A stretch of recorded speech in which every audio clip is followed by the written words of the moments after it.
Remember, at any point in time you can debate me. There's a link to my Discord below. It feels like my life is stuck in a cycle, doing the same task over and over again.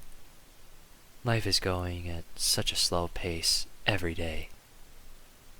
It's like nothing is important but living.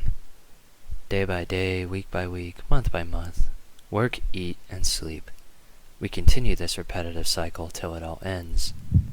There's no breaking it, there is no stopping it, not even for one day. This cycle is eternal, so we latch on to the little things, hoping that it will save us somehow. And we put it in the back of our minds where it's safe, guarded, and protected. But we don't understand how that affects us until it happens, when we are confronted with the reality. You would be surprised by the things we do, because of how desperate we are.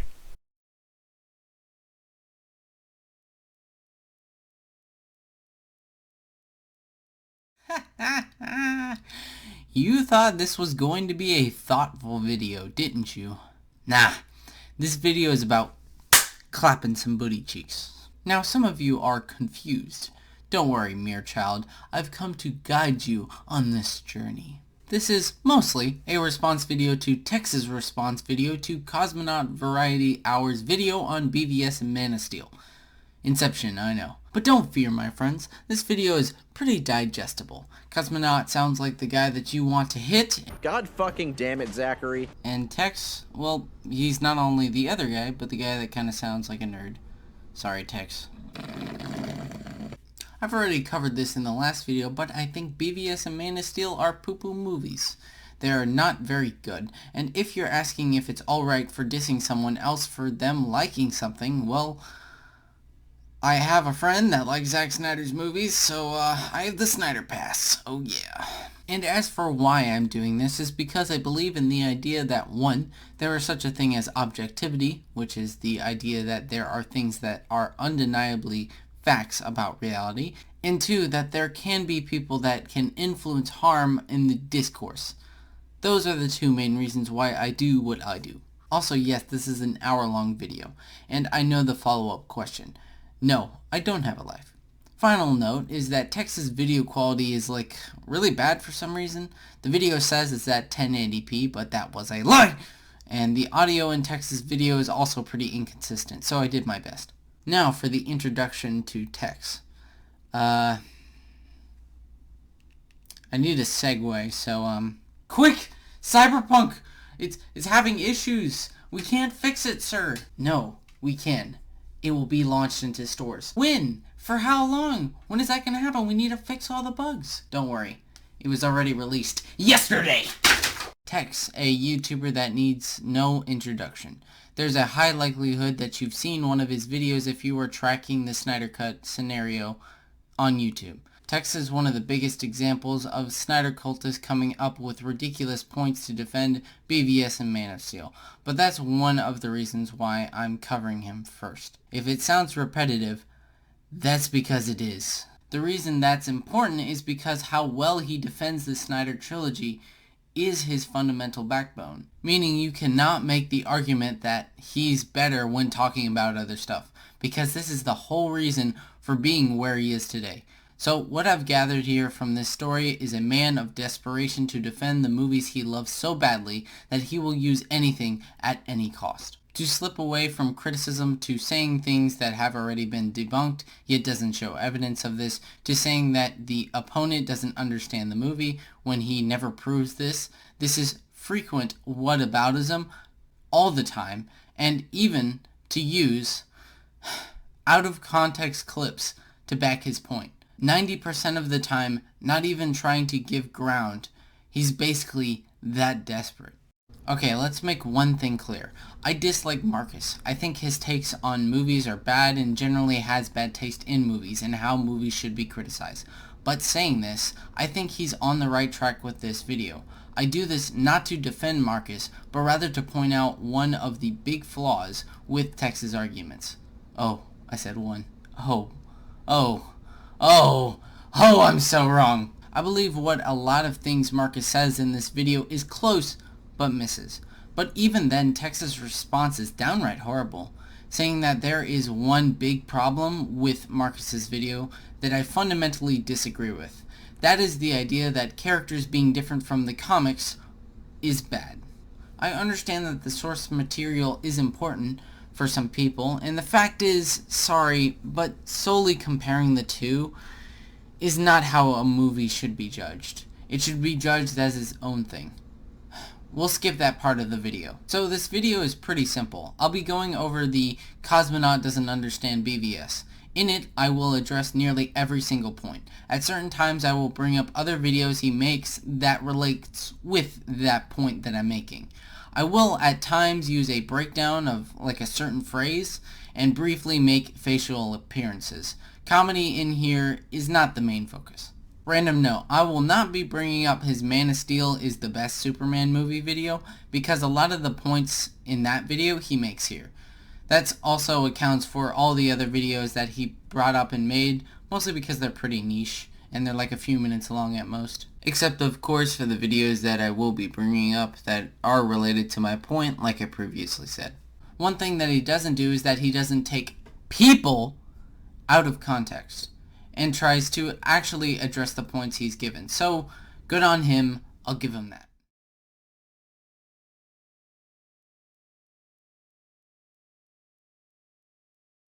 It's not because I couldn't stand to hear someone bash my Lord and Savior Zack Snyder. Sure, it's not that Zack Snyder fans and are pretty rabid in terms of defending or sharing what they love about movies, most of which completely commit themselves to it. I'm not talking about people that casually like it. No, I'm talking about the people that won't shut up about it and that will defend Zack at any and all costs, even if the logic doesn't make sense. Hey, just like Tex. No, actually, I don't mind hearing opposing opinions. I think it can be interesting to see why the person feels the way they do, and how they came to that conclusion, and maybe show me things from a different perspective that I haven't considered. This seems like a textbook response, but this in and of itself isn't a bad thing. It's always good to consider something from the other side every now and again, but here I doubt it.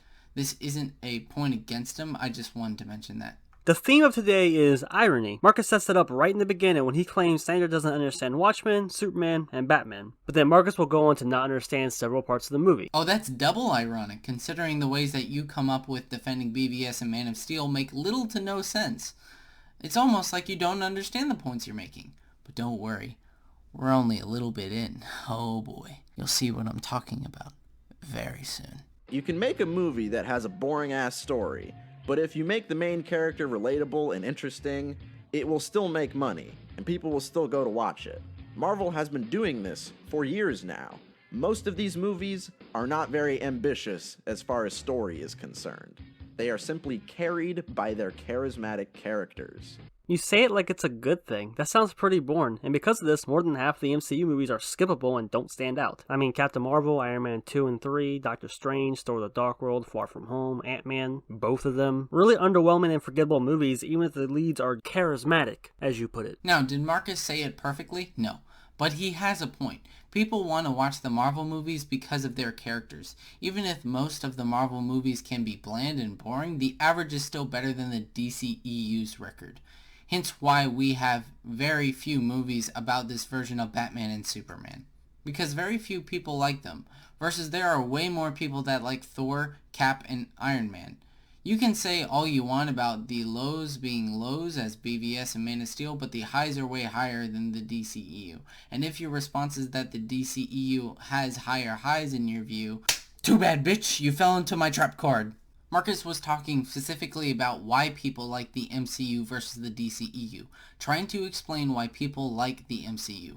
Whether what you think about the MCU being boring or whatever doesn't matter. The fact is that Marcus' statement was saying that people like the MCU because of the characters having charisma, while the DCEU doesn't have that. Also, saying that the examples you pointed out have nothing to do with charisma.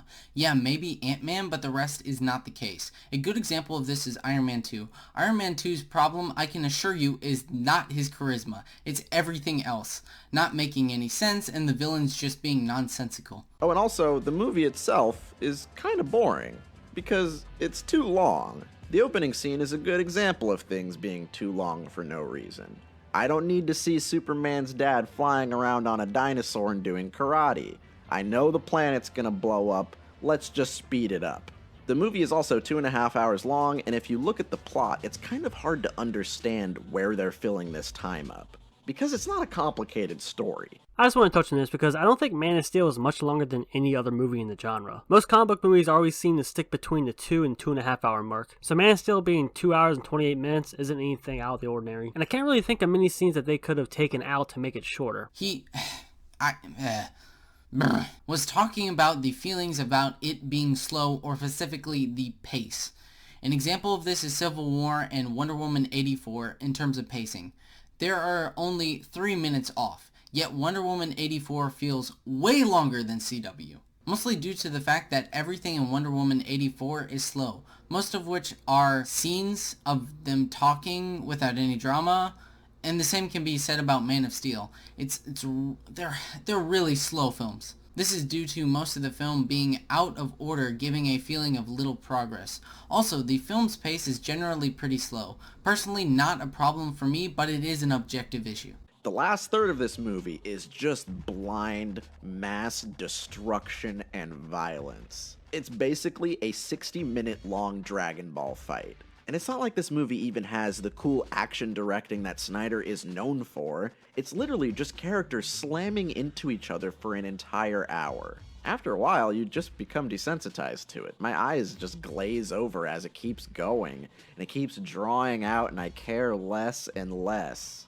I always thought this was kind of a weird criticism, considering that most of the movies in the genre are mostly made up of action. No. What is this whataboutism? First off, for an example, Civil War has the big battle around an hour and 45 minutes in. Then the final action scene is 15 minutes after the big fight. And the fight before that big fight, the second one that I was talking about, you know what I mean. No, not the last one. You get it. Okay, is more than 20 minutes apart. Here are my findings.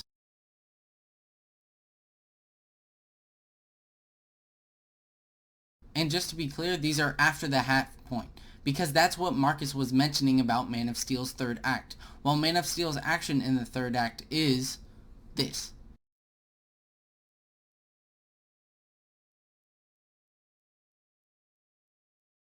"4 minutes between the fight scenes.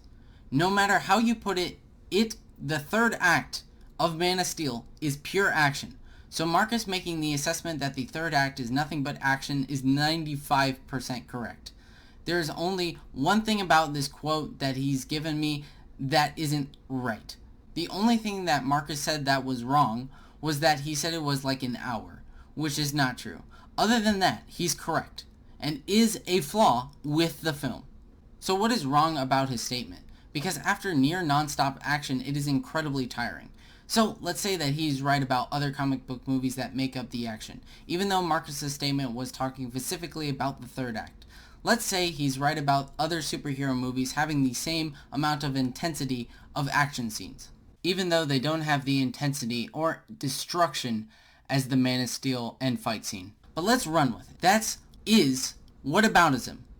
If another comic book movie has the same issue, that doesn't mean that Man of Steel is suddenly protected. And the destruction in this film is borderline apocalyptic. This is the fucking end of the world. Superman is just blowing through Metropolis without any regard for civilian casualties. There's actually a really easy answer to why there's so much destruction. Because there would be. Superpower godlike beings fighting each other would cause a lot of destruction. If you look at the animated movies or cartoons where Superman fights, it almost always ends up destroying multiple buildings and parts of the city. So when that's shown in live action, now it's a problem? Okay, this is just disgusting. So the first part of this statement is that gods are going to destroy things. And yes, this is true, but the reason why people are upset with these fight scenes in Man of Steel is because there were a lot of people that were killed. It doesn't seem like Superman to not try and stop this, or try and stop the destruction, or trying to get people away from it, or trying to move it away from the people. He just keeps on going. In fact, it seems like Superman is trying to knock Zod into crowded people and buildings. Now, as for the second part, he is completely taking away the context. I remember this episode not very well, so I went to find the episode, and my god, the context is hilarious. First is the fact that at 1406 we see that the buildings are abandoned. The people that were shown in this video were the media, and even then there are only a few guys there. You can tell because they were carrying the cameras, which is also different compared to Man of Steel. But there's even more. The reason why Superman doesn't care here is that this is in Lex's town. Lex built this place, and Superman couldn't care less, as shown in the entire episode. And Superman was trying to take care of the bomb that he saw, and Captain Marvel kept getting in his way because he gave Lex the benefit of the doubt. This is what leads them to fight. And Superman, once seeing this, immediately tells everyone to evacuate, which is more than I could say for Man of Steel. But the biggest difference between these two is at 2020, this happens. I want no more lectures. I called this meeting and I'm gonna have my say. But my whole life I've looked up to the League. You were my heroes, every one of you. And you, I idolized you. I wanted to be you. Whenever I was out there facing down the bad guys, I'd think, what would Superman do? Now I know. I guess I'm saying I like being a hero, a symbol. And that's why I'm quitting the Justice League. You don't act like heroes anymore. This shows that Superman's actions weren't justified, and it's treated like a bad thing. Even though nobody seemed to be hurt and Superman was rigged against him, the distraction and the destruction that was made isn't treated like a good thing. Meanwhile, in Man of Steel, the whole place looks like a fucking wasteland, with God knows how many deaths. And at the end, people are saying that he's a hero. The reason why I'm bringing this up is that Marcus, when mentioning the collateral damage, because, and I quote, without any regard for civilian casualties. Hence why people will always complain about the destruction in Man of Steel versus no one will complain about the destruction in BVS. Because there are little to no casualties in that movie. Why the damage itself isn't a problem, but rather the casualties that come with it. And you can't justify to jump to the damage part of it when the damage itself wasn't the issue, but rather people getting hurt by it, and Superman not doing or trying to stop or even reconsider or redirect any of this. Versus Texas using a clip that with context completely destroys his point. This is bad, like really bad. This is unacceptable. And the funny part is that later on in the video he mentions why it's bad for people to take things out of context to fit a narrative. Ironic, isn't it? Also found Twin Perfect, somebody that was linked in Tex's description, used the same out of context clip, except he was actually confronted about this. You see, this also isn't the first time he's done something like this. In his Does Batman Have a No-Killing Rule, Tex uses a panel showing Batman killing the Joker. And just like the Shazam clip, it's taken out of context. Want to know how I know? Answer. This panel is from the Injustice comics. And I know that this is a dream or a fake illusion because Joker is killed by Superman. Because it is literally one of the comic panels in that series and in that run. And that wouldn't be a problem if he didn't use it in the context that he did, because he used it as an example of Batman killing directly in his past to try and show that Batman has killed. And he used one of these comic panels to prove his point, even though, like I said, it's not real.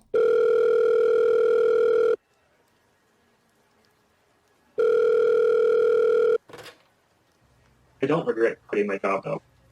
That's the thing, is that, like, while I do miss talking to some of my work friends, it's like, I was so fucking miserable at that job. Like, just so mad. Like, I never mean to, like, wake up and be like, I'm gonna yell at somebody today. That's gonna be what I do today. But, like, somebody would always have to come at me about something fucking stupid and start getting in my face. And, like, I don't respond to that very well. And so then, I'd always be yelling at people, and I'd be, really stressed out, and I'd be doing all these things that I didn't like. And eventually it was just like, is this really worth it? Like 30 is coming barreling down the road at me. Yesterday I was 19 starting to work at that kitchen, and now I'm 24. So, like, I feel like I did a lot of learning at that job and I did a lot of growing up, but I feel like it's kind of time to move on to something else. And that's part of what I'm trying to do while I'm like trying to wait out the last kind of leg of this virus shit. And I'm trying to figure out like what it is that I want to do in a more long-term sense, because I don't just want to do another shitty fucking job that does nothing for me except like, well, it pays, I guess. Yeah, it feels like more of an obligation sometimes.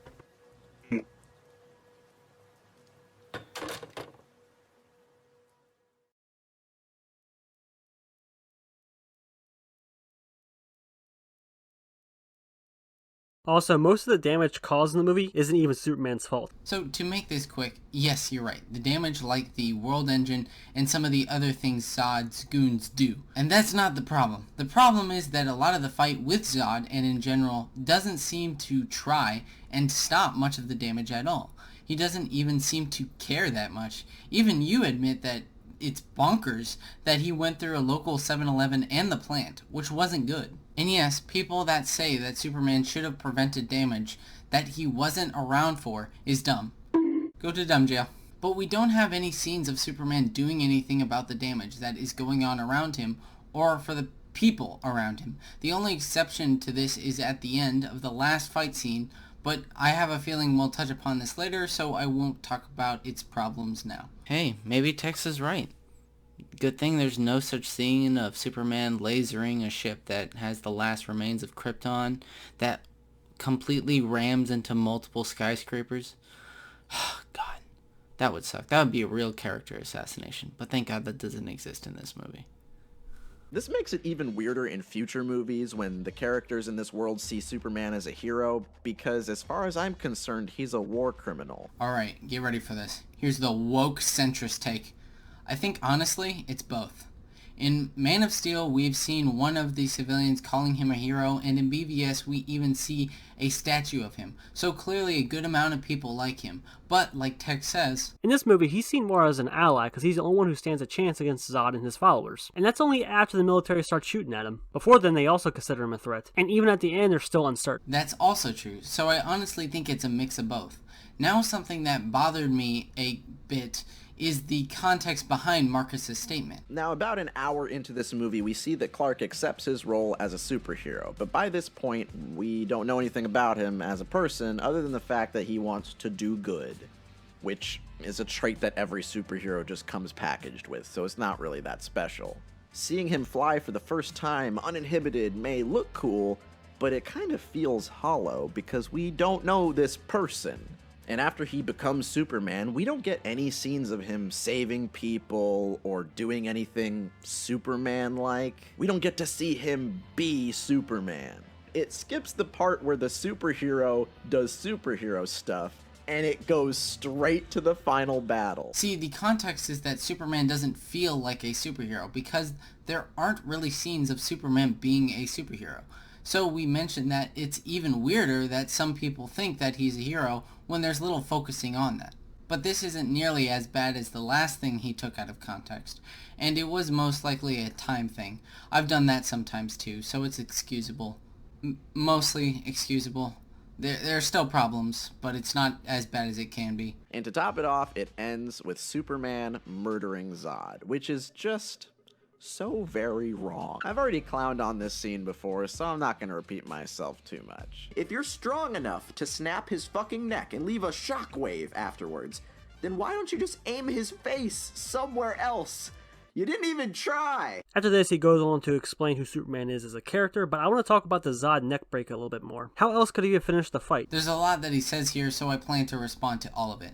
Either to beat Zod unconscious like nearly every superhero fight ever, or better yet, back to the Phantom Zone like the ship mentions, but fine, for the sake of the argument, let's run with it. And yes, he probably could have turned his head away from the family, but they have been fighting and no progress has been made, and Zod made it clear that he will kill as many humans as possible. So, like I've mentioned, we're going full old school Mueller style here and analyzing the text that we're given. So that right there completely seals the deal. If you could turn his head away and he didn't, that wholly takes away from the impact of the kill. If the situation doesn't make sense because a character didn't do a simple thing that hurts the scene, it's case closed at that point.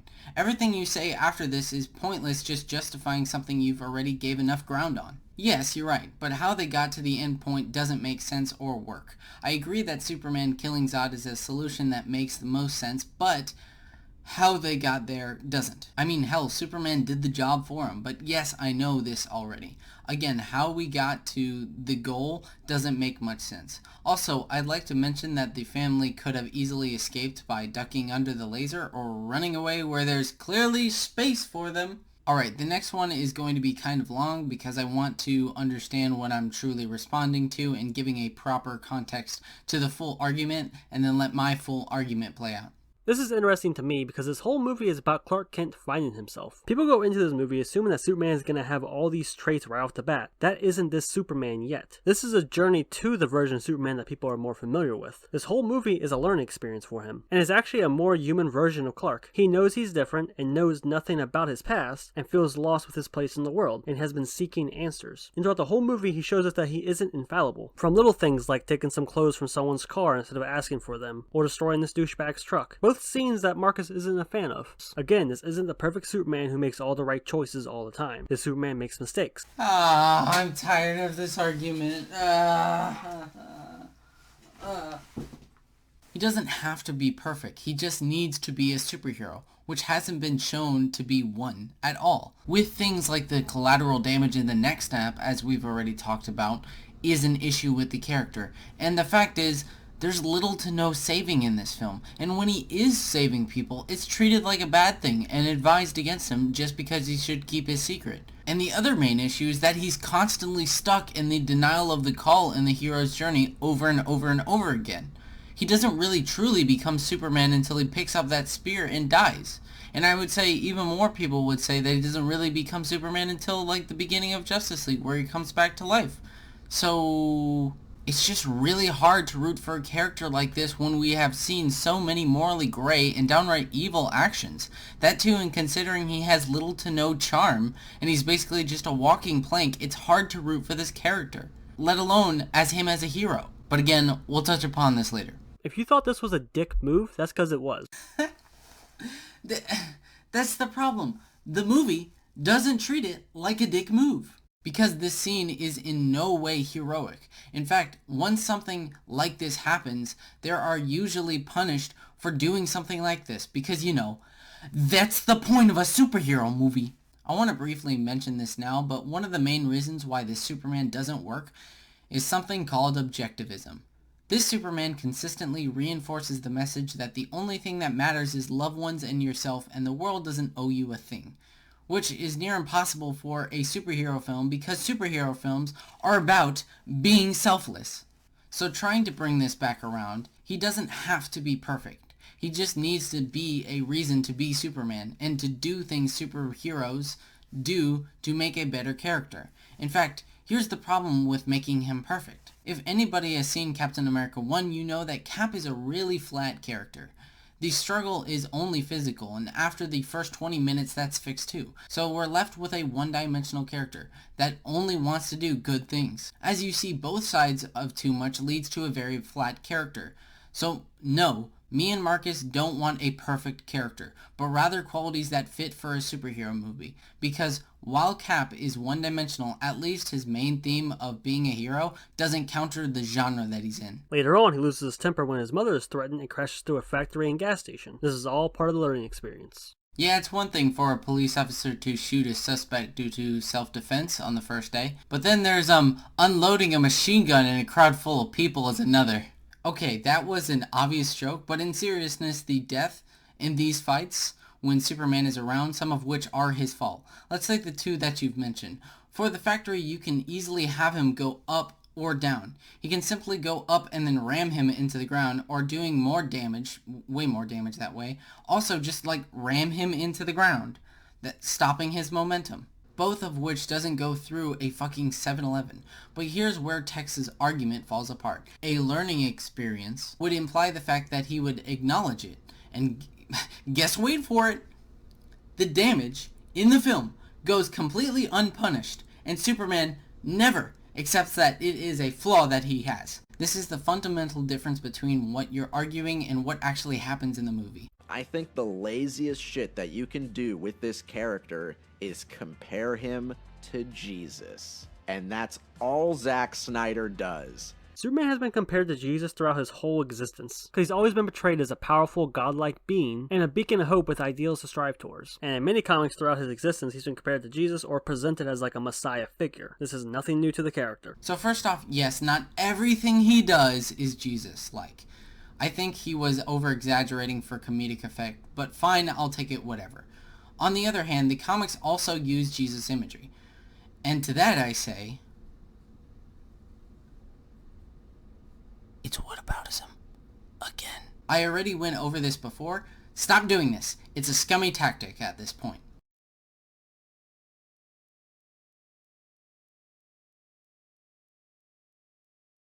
But in this movie, Jonathan Kent tells Clark that he should have let children die as opposed to revealing his powers. What was I supposed to do? Just let him die? Maybe. What the fuck? So Jonathan Kent is determined to keep Clark's abilities a secret, because he knows how people would react if they knew the truth, and he didn't want him to face the consequences until he was ready, which by the way, turns out he's right in BVS with how the world reacts to his existence. That's why he didn't want him to save him in front of all those people. He wants Clark to show himself to the world when he's good and ready. Okay, quote breakdown time. I don't quite understand what he's saying here, because this argument doesn't make much sense when you put some thought into it. Like, at what point in time is he ready? Why does he really need to keep it that secret in the first place? Does the truth mean that when people find out, is that like a problem somehow? I don't know. I'm moving on from that part. That doesn't make much sense to me. You're right. That's what he's talking about. Even though it would make more sense if it was in a reaction to the damage that he did in Metropolis. But sadly, that's not why people dislike him in BVS. Even though Batman gets one scene about it, although his motivation isn't that, his motivation is that he could be evil. That's one of my main issues with the themes in BVS and Man of Steel. It's not about what's logical or makes sense, it's about the concept, even if the execution is far poor, which it always is. Yes, that's the exact problem. The dilemma should be easy for a superhero, but we'll get to that in a sec. When he is good and ready, okay? Because honestly, if we think about it, Superman as a character doesn't become Superman until he picks up the spear. So even making that argument doesn't make sense. And something just hit me, even if it should be the dad's job to, help him and give him advice. But again, we'll touch upon this a bit later. Now, as for letting the kids drown, he doesn't say yes, he says maybe, because he doesn't know the answer. He doesn't want Clark to face people like Pete's mother until he's old enough and ready, because he knows he's going to change everything when people realize what he can do. And he doesn't want him to go through that until he's old enough. And more importantly, when Clark chooses to do it. So, okay. Let me rephrase this. So you're saying if I could stop the Holocaust, I shouldn't? Maybe. Do you see the problem with that sentence? Him not knowing the answer is the problem. If he doesn't know the answer, or even try for that matter, and consistently tells him how badly he needs to keep his secret, is dumb. Example, if Peter's uncle said with great power can be responsibility, but you don't really owe anything to anyone. That would be a terrible, terrible thing for a hero. Again, this isn't about the comics, this is about existing in the genre where this character is the protagonist when the protagonist counters the genre. That's basically the same thing as having a spy movie where the main protagonist doesn't want to be a spy. I'll let this part slide. He's basically repeating himself at this point. A big theme throughout the whole movie is freedom of choice. On Krypton, every Kryptonian is bred for a purpose, and they have no freedom of choice. Superman's parents thought that was something special that Krypton has lost. So when the world was ending, they sent away their only son with the DNA of every Kryptonian so that he can forge his own destiny. And then on Earth, Jonathan Kent wants to keep Clark's secret until he's ready and chooses when to expose himself to the world. It's all about what Clark wants. No, you're wrong. The film really isn't about choice. It's mostly about Superman becoming Superman, which again, he doesn't become Superman, but whatever. Not if he chooses to. He becomes Superman because Zod forced him out of his secret. And yes, this is not a choice. If someone was by a cliff and he himself chooses to jump off the cliff, that's on him. But if there's a fire that's slowly approaching him, slowly moving towards him, that will catch him on fire and hurt him, choosing to jump isn't much of a choice. I don't think I had to explain it, but I did anyway. The problem is that he doesn't really seem to be making that choice, like I've explained before. But all the things you've mentioned led me to believe that Man of Steel isn't about choice, but rather nature versus nurture. First off, and again, it's not much of a choice. But here's something that I was holding on to, and it's about time I used it. Keeping your secret and deciding not to save someone's life that may be in danger is selfish. And that's not even one of the core reasons why Superman is here and why he doesn't work. Because if he only cares about yourself and specific loved ones, how and for what reason do you have for saving other people? Alright, BVS time, baby. Also, I'm not going to be addressing most of his nitpicks like these. Wait, so you're telling me this guy only just now realized that evacuating is a good idea? Bro, if I see the alien ship destroying the city 2 blocks away, my ass is already out the building. That's not a nitpick. A nitpick is Batman climbing on the wall like Spider-Man and laughing. Excusing that's fine. But the question, why don't the people in the building have half a brain and get out when there's literally a war going on outside? That's not a nitpick, my friend. This is a flaw with the movie. Like you're trying as much as possible to deflect the criticism. Because let's face it, Tex, if you had to answer this question, he would A, make up some bullshit, or B, can't answer it. Why is he crawling on the ceiling like Spider-Man? These are just that, nitpicks, and they don't hold any real weight and don't affect anything in the grand scheme of things. It could be entertaining and fun to find and make fun of these little things, but I don't see most of them really causing an issue. The last two, sure, but the first one is the real point, because if they were dumb enough, you can make the argument that the case that it wasn't Superman's fault. So it's more than just a nitpick. And like I've mentioned 1,000 times before in the past, nitpicks can add up and destroy the story if there's enough of them. If he brings up nitpicks again, I'll explain thoroughly why and how they can be added up. But I don't think he touches upon it, so who cares?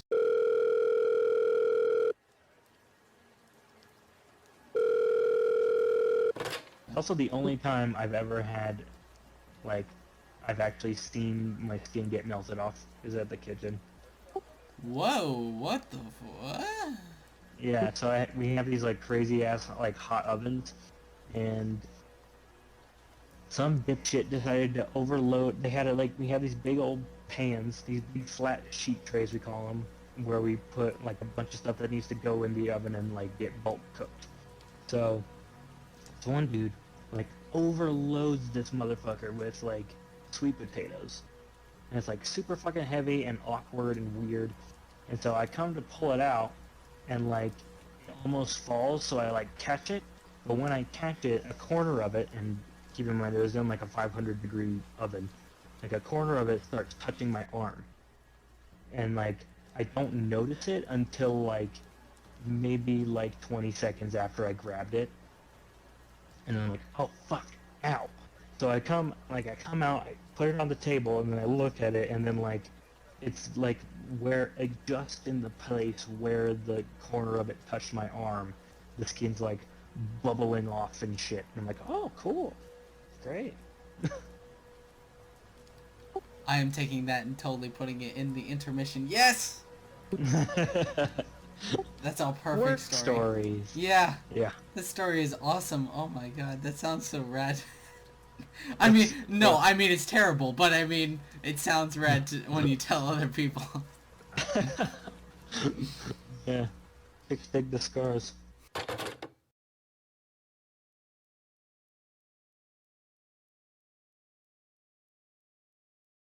Also, can I just say, what the fuck is this scene for? We don't even know these people. Okay, so it's implied that someone is trying to frame Superman and make him look more violent than he is. So you ask what this scene is for and who these people are, and then a few seconds later you say it's to frame Superman. You answered your own question. So that was the exact quote. Most likely what he meant by what the fuck is this scene for is that he feels like it's a waste of time. Even if we know what's going to happen on the scene is very drawn out when we could just do it for Superman's perspective. Oh! I just thought of something. Not only would that work because it would cut down the time, but it would add more mystery as to what happens and why the witnesses blamed him in the first place for something that he didn't see. It actually makes more sense, making us understand Superman and why they didn't see the bullets in the first place. It's not perfect, but it's better than what we got. By the way, this is totally consistent, you know? I haven't changed shirts in these shots. I haven't, use different lighting. There wasn't natural lighting, or any of that. One was clearly shot in daytime and one was shot in the nighttime. No, that would never happen. I'm a professional YouTuber.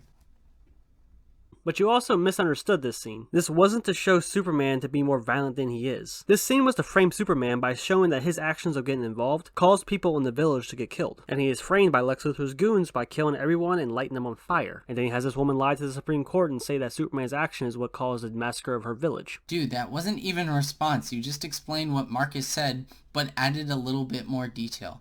Was that really worth responding to? We have Lex Luthor trying to coerce a congresswoman into giving him access to more kryptonite, even though he already has kryptonite. That's not what he wants. He has the kryptonite. What he wants is an import license to bring it in legally. He could smuggle it in, which is what he ends up doing. So what was the point in asking? If he can smuggle, then just do that. Now with that knowledge, what was the point of asking the congresswoman then? Oh, I hate living. But what he's doing here is using the kryptonite as leverage to get what he wants. In a previous scene, he makes a deal with this military guy to get access to the ship and Zod's body, in exchange to help weaponize the kryptonite. But she ends up putting a slight damper in his plans by not giving him the import license. And the current amount he has isn't big enough to weaponize. How do you know that? Where in the film does it say this? Notice instead of pulling things from the movie to back this up, or to back their point at all, he just makes shit up and pulled it right out of his ass. It's quite impressive, actually. To be fair, he at least tries in that scene where he tries to explain how Lex's plan kind of works out, but he didn't really describe what's happening in the plan. He just tells us certain scenes that happen, and then make assumptions off of those scenes, instead of rather things that actually explain it or make sense or leads to a logical conclusion. That's kind of my issue with text. It's that he shows scenes which makes you feel like oh yeah, he covered the argument, but he didn't. He just explained something that you've seen in the movie instead of actually explaining why the villain's plan is, because that would be in the movie if the movie would be good or have good writing, but that isn't the case. Also, how did Lex know that the ship could make Doomsday? That's before he got the ship. And again, a lot of Lex's plan isn't explained, so the defenders have to write the story for themselves for a defense. I know Marcus basically said a simplified version of that, but I want to explain it because in a bit he's going to forget that this conversation between them even happened. See, the weird thing is, in this movie, both Batman and Lex Luthor want to defeat Superman. It would make sense to me if Zucker Lex or Bruce approached the other person and was like, hey, we don't like Superman. Let's fucking kill him. But no, that can't happen because Lex also wants Batman and Superman to fight each other. You may ask, why? Well, I can't tell you because I don't know. Why would Bruce Wayne want to work with Lex Luthor? It's made very clear in the movie that he's untrusting due to losing people close to him and seeing good people turn bad. But at the end, all of a sudden, he starts buddying up with Superman. The scenario is the same, joined together to defeat the bigger threat. The only difference is that at the end, the third act has to happen. Bruce would rather steal it and keep it for himself instead of having it end up in the wrong hands. Also, Bruce doesn't know that Lex knows that he's Batman. Pretty certain he would want to keep that a secret. So asking Lex Luthor about Kryptonite wanting to team up wouldn't be a good way to keep that secret. How? What? How would working with him reveal his secret? He doesn't have to show his secret identity to work with somebody. I guess Batman can't work with Gordon now, because then he'll know his secret. Oh well. God... Now, Lex wants Batman to fight Superman because he wants to accomplish two things. Expose Superman as a fraud, and kill Superman. So first one, he's doing a terrible job at it, because the closest he gets to this is the courtroom scene. But before any real consequences happen, Lex blows it up. So, IDK? Maybe you can say that he wanted to blame Superman, but that wouldn't make much sense, because the evidence would show that the explosion came from the wheelchair, from Lex. And then after the people hating Superman story dies, and Lex doesn't do anything even close to something like this. But fine, killing Superman makes sense. But the question for the motivation is why? Why does Lex want to expose Superman as a fraud and kill him? Because his father beat him? What? This makes no sense. There's always going to be a jump of logic when it comes to supervillains, but here it's way too far of a jump. If this was about damage to Metropolis, I would understand, but here, yet again, it's not. It doesn't take advantage of it. There are reasons to dislike Superman based on the choices and ideas, but here, he must be a fraud and must be killed for existing? He spends time pushing Batman into wanting to kill Superman because he knows he has the best chance, especially using the kryptonite that he wants Bruce to steal. And it was shown in the email that Bruce sent to Diana that he was looking into other powerful beings. Could have been a possibility that he was looking into one of them to kill Superman, but Batman is right across the harbor in Gotham City, and has already been growing increasingly violent over the years. The problem is, why can't Lex just do it himself? He can easily set up a trap for Superman and have armed guards with kryptonite weaponry, and then shoot him. Just like, trap him, shoot him, boom, easy, done. Superman dead. Why does he need Batman or Doomsday to do it? Also, I love Superman's reaction to witnessing the deaths of everybody in the courthouse. Doesn't really seem to mind that much. Oh, and instead of staying to help the people who have just fucking been bombed, he flies away. You don't need to be a comic book expert to know that Superman would never do that. Yes, he did use this guy to blow up the Capitol building, which was to incite rage in Bruce Wayne, and to show the public that wherever Superman goes, chaos follows. What? That doesn't make any sense. What does this prove? Let's take an example. 3 guys are in the room. One guy shoots one guy. The other guy tries to stop him but fails and then asks why he did it. The man responds because it's proved that chaos follows you. The other man responded back saying, "No, you didn't. You just shot a guy when I was around. That doesn't prove anything about me." And that's my point. It's not a good strategy. Even though he's not directly responsible for it. Marcus claims that Superman doesn't look upset about it, and then he flies away. I don't know what you mean. He shakes his head and looks upset with himself because he couldn't stop it. He looks dead inside, not upset, not sad, or anything like that. Superman is directed to have little to no emotion. He slightly shakes his head and then looks a bit sad, and then he's not using any of his acting talents at all. It's not a good reaction or a performance. Oh, and since we have to cram as much shit into this movie as possible, Wonder Woman watches YouTube videos of all the other Justice League members so that we can force some sequels and spin-offs. This is in the movie because this is the information that Bruce took from Lex Luthor at the same time he got the information about the kryptonite. Yes, in the plot. That's why it's here in the movie. Or better yet, what was the point of it in the film? Yes, it is to introduce and set up future DC movies, but it also works into the plot because it shows that Lex was looking into other superpowered beings. You didn't even defend this. You said it was a part of the plot instead of saying why it's in the movie or as a decision to be put in the film. How do you not understand that? So if Batman kills Superman, he can just end the process. If Superman kills Batman, then he's got Doomsday to fall back on. And if Superman kills Lex, then Doomsday is a ticking time bomb. This is what Marcus was talking about earlier. If we get to the point where everything's a backup plan, the plan itself is hard to follow, and even harder and impossible sometimes to know what the original plan was. But here's the one scenario that you didn't play out. If Doomsday kills Batman and Superman, then what? First off, Doomsday's first action is to kill Lex. Good thing Superman was there. And just like I said, if Doomsday wins, then what happens? Because then you have an even worse version of Superman. Now, he doesn't know for certain that Batman wants to kill Superman, which is why he pushes him into wanting to do it. Like I said earlier, he knows Batman is getting more violent, so why not see how far you can push him? By sending him the checks back with messages on them that he was intercepting, manipulating the news to make Superman look bad like in the beginning and blowing up the Capitol building. But it did not take much to push him over, actually. Little red notes, big bang, you let your family die! And at the same time, he is swaying Superman to not like Batman by having the criminals killed that he sends to prison and sending the images of it to Clark. Great, now let's talk about the Superman and Batman conflict, and how little sense it makes. For one, I'd like to mention that you cut out the part where Marcus was talking about the core reasons they didn't like each other. He in fact made a true joke about it. This is a movie where Batman is angry at Superman because Superman killed people. Meanwhile, Superman is mad at Batman because Batman kills people. Our heroes are just two murderous hypocrites that still don't learn their fucking lesson by the end. Because the guy who made the movie doesn't think that killing is bad. He thinks it's cool. In the clip, he points out a real problem. They both are mad about killing when they have killed too.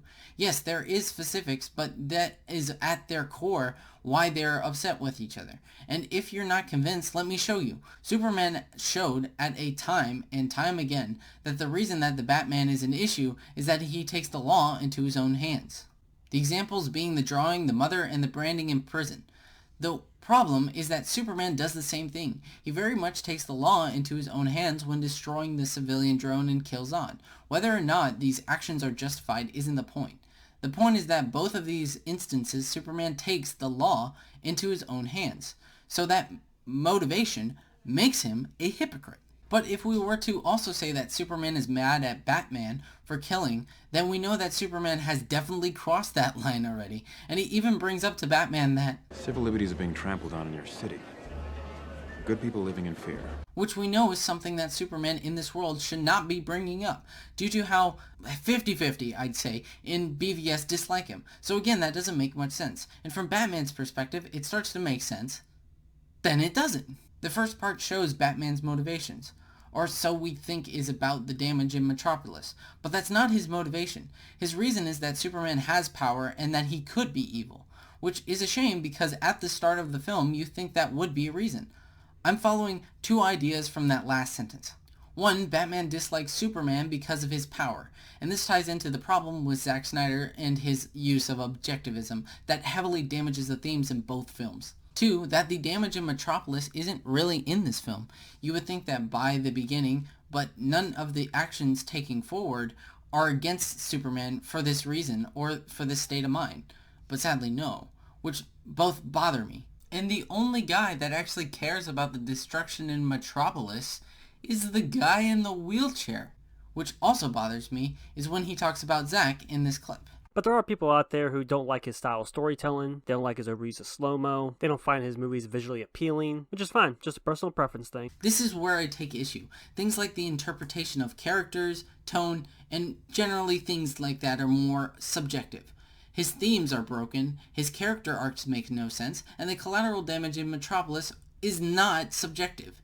These things I've mentioned are not personal preference. Yes, liking things are a personal thing, but how the execution and what it says about the character is not debatable. Rather, acknowledging that these things are objective, then we can have a discussion. Because if you can't agree on that simple line of thinking, then you are forever stuck in the hole of it's my opinion and the conversation goes nowhere. God fucking damn it, Zachary.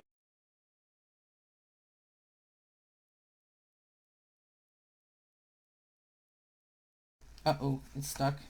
No! Whatever, doesn't matter. It's time to fight. Time to have the battle that the movie's named after. Pow! Pew pew! Byong! Oh no, Batman's losing. Time to use a smoke bomb to trick the man who has X-ray vision. So fucking stupid. Oh look, now Batman's winning because he farted on Superman. And this scene really reads like it was made by someone who greatly prefers Batman over Superman. Pow pow! Bam! Bonk! Batman wins the fight. It's dumb. I'm not gonna waste any more time on it. Clearly he wasn't amused. So a few things here. First, the smoke bomb. Earlier in the movie you can see grenades that had the symbol for lead on them. So it wouldn't be far-fetched that Bruce learned about Superman not being able to see through lead from the information he stole from Lex. Because earlier we saw that Lex used lead to hide the bomb from Superman. So he more than likely mixed it in with the smoke grenade. How would he know that? So fine, Batman knows that Lex knows that Superman can't see through lead. Fine, whatever. It doesn't make sense.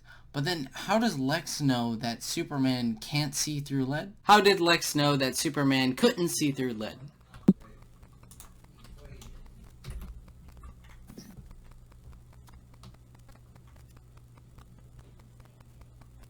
He looked up his IMDb profile. I don't know. Why are you asking me this? I'm not the writer. But, because, like, only Lois knows, right? Because he told her? Yeah. Yeah, so she knows.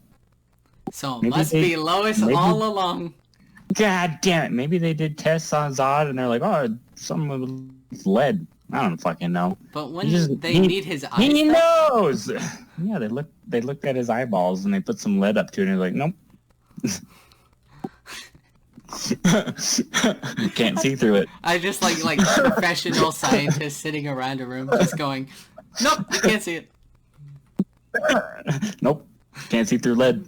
Oh, never mind. Second, the reason Batman kicks his shit in is because he not only planned to fight Superman, but he also rendered him weak by using the kryptonite. Superman didn't plan the fight until he was forced to. He also didn't think that he was going to get hit with something that could weaken him. I also like to mention that a popular discussion amongst comic book fans and superhero fans is that Batman could potentially defeat anyone if given enough prep time. I mean, he's got plans for the whole Justice League and he's even killed Darkseid. So the fight being one-sided isn't surprising, considering the planning and the advantage he had with the kryptonite. Yes and no. Yes, Batman planned for the fight, but just because of that, the fight is very dull. Superman barely gets a few hits in. It's just Batman slowly hurting on Superman. It's not even tight or like a well-made fight. It's just really slow and uninteresting. I'll give praise to Zack the fact that the Batman warehouse scene was probably one of the best fight scenes I've ever seen in terms of a comic book movie. But here, it's just awful. It's supposed to be the clash of two titans, but instead we just got one just dominating the other. However, right before Batman uses the magic alien spear to execute Superman, the dumbest shit in the movie happens. Superman, in his dying moments, refers to his mother by her first name, which causes Batman to realize, oh my gosh, he's literally me. Who the fuck refers to their mother by their first name, especially as your final words before you are being killed? This is the one thing that stops Batman's murder quest cold turkey. I don't think it's weird that Superman called his mother by her first name. What did you want him to say? Save my mom? Yes. That would make more sense. He only has a few moments left, so he pleads for the life of another, and tries to get out as much as possible so that maybe Batman could save her. Because he didn't go to Batman with the intention of fighting. I have to go to Gotham to convince him to help me. Bruce, please. I was wrong. You have to listen to me. At the point where he gets his power back, this would be the perfect time to mention this situation with his mom. At that point, Batman would listen. But of course they fight because movie. And his reaction isn't someone who's just noticing a coincidence. He's basically having a PTSD flashback. He's panicking right now thinking about his parents' death. And I wouldn't say he became Superman's best friend. If you look at him, he looks like he's begging for a chance to save her. Maybe in a way by saving her, he can find peace in not being able to save his own mother. The first part you just described what happened in the scene, not an actual point or argument. That's important because the execution of this scene fails. Everything that was built up for Batman disliking him just goes out the window. And that's the big problem with this scene. All within the one scene, this conflict is quickly resolved while it took so long for them to get to this point. The concept and how you describe it is fine on its own, but again, texts, ideas mean nothing without execution. And yes, also, basically Batman did become Superman's best friend. When Batman saves Martha, Batman literally says, "I'm a friend of your son's." It's okay. I'm a friend of your son's. I figured. The cape? Funny text, when something fits your narrative, you show that clip. That helps. But when it doesn't fit your narrative, it doesn't exist. Huh. Weird, isn't it, text? And this is officially where the movie enters the realm of being too stupid to be forgiven. This movie has officially become a bad video game. There's not even anything I can say about this. They're just slamming into each other. And then Wonder Woman shows up, and she slams into him. And then Batman watches because he's just a regular guy. She with you? I thought she was with you. What? You've met her, Batman. She's your friend. You're the one who knows her. You know who she is. If you noticed in Man of Steel and here, he keeps describing the fights as just slamming into each other. That's because that's basically how a lot of these fights go. They basically knock each other back and forth until one of them gets the advantage. Especially with Doomsday because he keeps getting stronger and stronger and shows that he's stronger than all three of them. Again, the whataboutism at work here. Yeah, dude, the blue character is poorly written. Well, dude, every blue character is poorly written. Well, you got me. Guess there can't be a well-written blue character. Done. You done got me. Also, I love that on two separate occasions we have to have characters say that the places they're fighting in are abandoned. Stryker's Island, east of Metropolis. That's uninhabited. Why did you bring him back to the city? The port is abandoned. Because, ooh, we can't make fun of this movie. Please don't make fun of my movie, see? Yes, it's strange that the military and Wonder Woman would be worried about civilians getting hurt. Come on, man. No, again, he wasn't asking about why the movie in the plot, but rather why the movie as a movie. Do I have to repeat myself in the most basic way possible? So yeah, Superman totally dies, like for real, not clickbait. And the civilians that hate him mourn his death, and the guy who only knew him for an hour mourns his death. I failed him. Life. Dude, you tried to stab him to death in a dirty warehouse. You weren't fucking friends. Yes, people mourn his death because he gave his life to stop Doomsday. People were so concerned about his intentions and questioned his existence, but after he sacrificed himself, they realized that they were wrong about him. Okay, if we go with that routine, this yet again is where the film takes everything is built up. All the interviewers' reports and questions, talk show hosts, the whole conflict, whatever, is just solved within a minute or two. You see how this is an issue, right, Tex? Again, Tex, do you not think about how it is as a film, or like from a well-written standpoint? One of the reasons why I think this kills your argument is that you give ground on the little points, you probably would be a bit better off. Because as your point, you tell the scene rather than actually how it was executed. That's one of the biggest mistakes when it comes to a response video. You can explain what a scene is if only the argument, original argument that is, was a misunderstanding of that scene. The other exceptions is if you're adding onto it with your point that you're making. Tex, you don't have a misconception or even added your point onto anything, so you have failed. Also, Batman is mourning because he feels partly responsible for his death, since he was so blinded by rage and fear and planned to kill him. Also, about failing him, he's referring to failing him as a hero. Batman has fallen so far from his morals that it's through Superman's death that he realized that he should have followed his example. Superman was just as bad as he was, if not worse, but I think I've been over this same song and dance before, and yes, he was wrong about Batman not learning his lesson. So I would like to recommend you a few videos that you could watch to get a better grasp on it. Nearly all your criticisms for Man of Steel and BVS have been addressed and explained in these collection of videos by Twin Perfect. From the characters' portrayals and motives, Lex Luthor's plan, Zod, the destruction, all of it. And if you want to dive deeper on that, there's these couple of videos that dive deep into the symbolism, as well as another really good analysis. So these videos that he brings up, surprisingly, big shocker here, aren't that good. And yes, in the future I do plan to cover them. Also, I'd like to mention that Twin Perfect had a debate on the EFAP podcast, and he did terribly, failing to justify any of his points. He clearly didn't have a plan for anything, not even as a debate, but as a backup to what he was saying in the video. And now everyone who watched that knows that the defenders of the Snyder's cultist don't seem to do very well in debates. Do you mind if we go through that one by one? Because I think the main problems we had with that was first the idea that like Superman isn't at all accountable for a lot of the deaths that happened before he got to Metropolis, because of course it's like the entire plan to disrupt the world engine is really flawed, and like for some reason Superman forgets that he has lasers or doesn't try to fly through the world engine earlier. There are a lot of things he could have done to like make it happen faster, but he doesn't because he just seemingly forgets about his abilities. And this is also putting to one side that they only need to take out one of the world engine machines in order to stop the world engine from functioning. So he probably shouldn't have even gone there. He should have gone to Metropolis straight away. And like that's kind of on him that he didn't make a better decision. Because of course it's like, if we could come up with this, like if we sitting here watching the movie could come up with it, he and the government should have been able to come up with a better plan. But like, even if you ignore all of the deaths that happen from that, Superman lasers the Kryptonian ship, and then it crashes through 3 buildings, like 3 skyscrapers that you in the video said were probably empty. But it's like he didn't know that. Probably that came from the interviews that I was reading. I don't want to use the interviews. It's hard to know exactly how to end this video properly. What a roller coaster of an experience. But there is a lot that we can learn from text. One of the biggest ones is that he responds to a statement but also kinda doesn't. He clearly is trying to, but either he misunderstands it or gets desperate to come up with an answer. Speaking of which, the word desperate. This is a common theme for text. It's all over the video. To the intro, the study of the character, and to everything else in between, and shown by his arguments, he thinks he knows what he's doing. But why there is a misunderstanding in his responses is unclear. His mind sees a flaw, so his mind gets desperate to such a point where he doesn't understand the original argument. He, in desperation, blinds himself from hitting the real point home.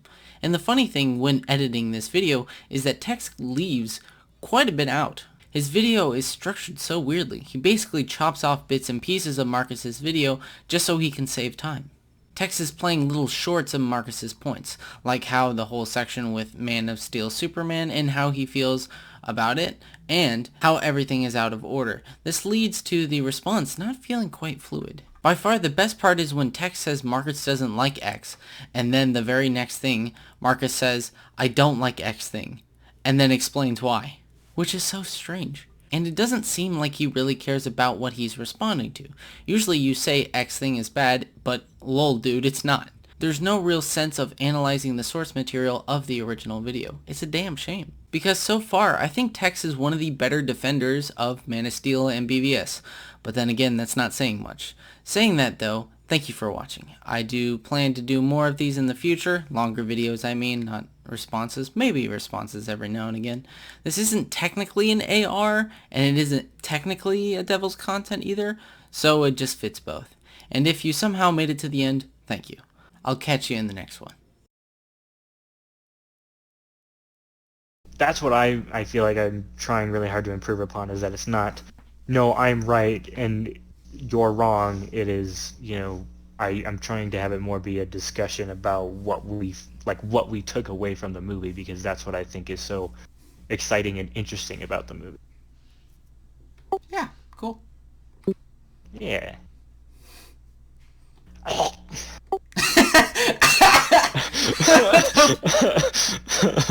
didn't see that coming.